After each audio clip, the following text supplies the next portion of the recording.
2, 1, 0.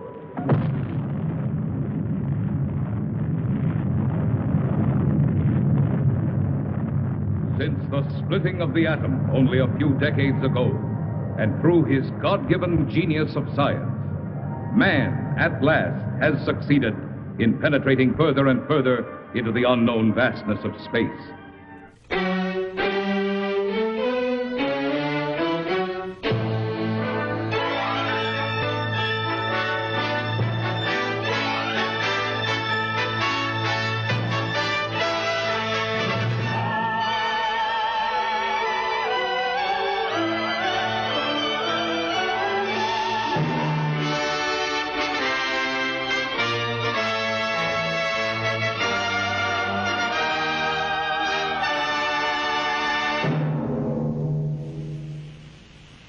Listen to the sound of the sun and the stars. Sound picked up from outer space by radio telescope for some earthly usage still unknown.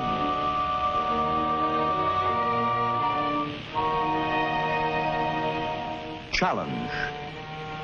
The mystery of the great unknown is being explored unendingly by American engineers.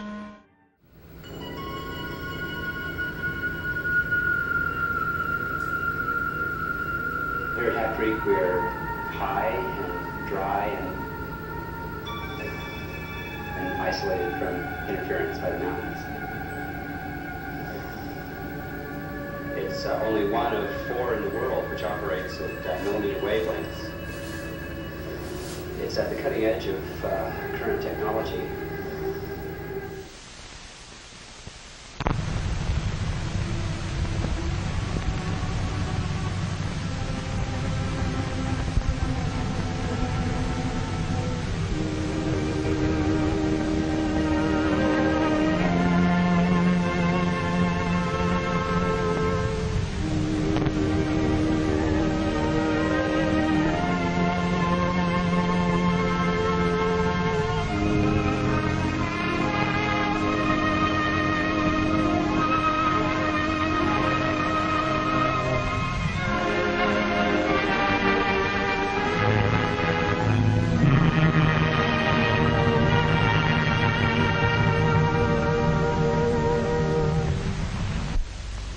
I should like to tell you that I have seen some of the experiments shown in this film actually carried out at the All-Russian Physiological Congress. As you can imagine, technique is everything. Yeah, I mean, so lately I've been hearing a lot about sort of, you know, the 60s is really being kind of a heyday for radio astronomy. You know, I mean, this thing is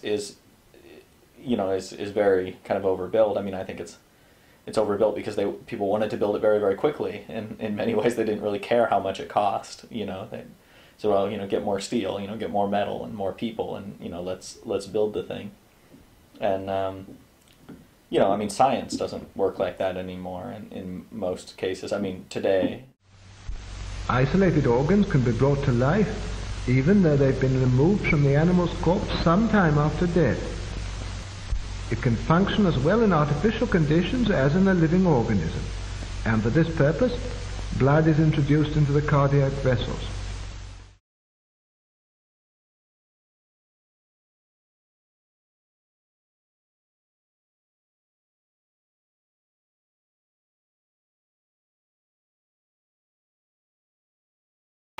I mean, a radio telescope is funny, right? Because this radio telescope could be completely non-operational. I mean, it's very difficult to tell. If they put a coat of paint on it, it's very difficult to tell whether or not a radio telescope is actually whether it's, $5,000 a year is being spent on it, or $500 million a year is being spent on it. The pulse and breathing are normal.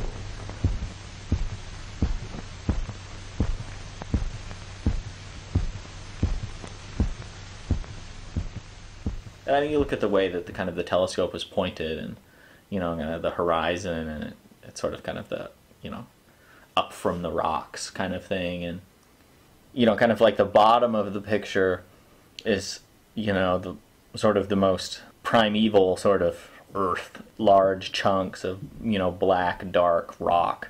You know, gets a little bit more kind of mottled and a little lighter, and then, you know, you have like some kind of outbuildings and some ground and, you know, some sort of foliage and things, and then you have this like sort of thing almost growing out of the kind of the rock.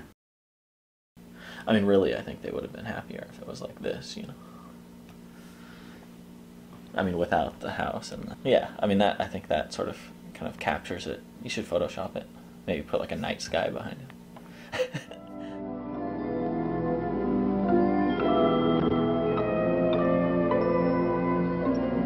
The editor of my paper assigned me to cover a routine check of infraradiation flux on Galaxy M12.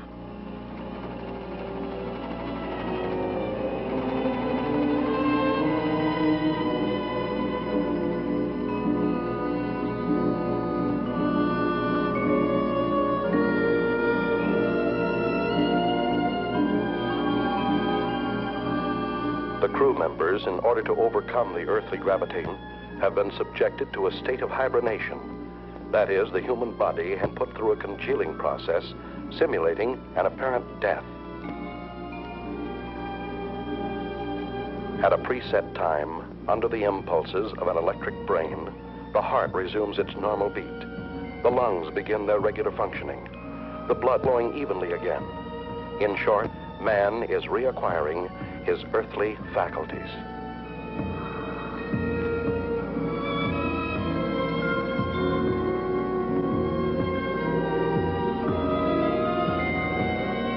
You know, it's the same story at many places that I've been. It's the same at Brookhaven, at Arecibo, at Hat Creek, even at Greenbank in their like library. It smells the same. It smells like that magazine. I mean, it's just like, I don't know what that smell is, but it's like old books, and it smells like that all over Hat Creek. I mean, it smells like that at all these scientific places, and I think it sort of adds to like the fact that it just seems like sort of like it's like old sort of academia kind of. I mean, not academia, but I don't kind of just, you know. I mean, and a lot of the equipment is very old. I mean, they have some kind of newer equipment there, and the ATA control room, you know, is not like that. You know, I mean, if you go into the digital lab there, I mean, it's, you know, it was built in 2004, 2005, so I mean, it's all kind of more modern things. There's a lot of space, you know, like I mean, up at Hat Creek, it's like, I mean, there was like, I mean, it was just dead. I mean, there was way more kind of space than there needed to be, and that was at a time when like people were just coming to the realization that the ATA was not going to get funded for 350 dishes. But even then, I mean, there weren't that many people up there, and yeah, it was, I mean, it seemed a bit, I mean, at the time it didn't seem like that. At the time it seemed like we were like sort of bringing new life into the stuff, right? Like, you looked at some of that stuff and you thought, oh, well, we should bring some newer books or something. And, but it kind of in hindsight, you know, we were sort of walking through sort of the corpse of a radio observatory, and I don't think it's going to come back to life. All the blood is drained out through the carotid artery.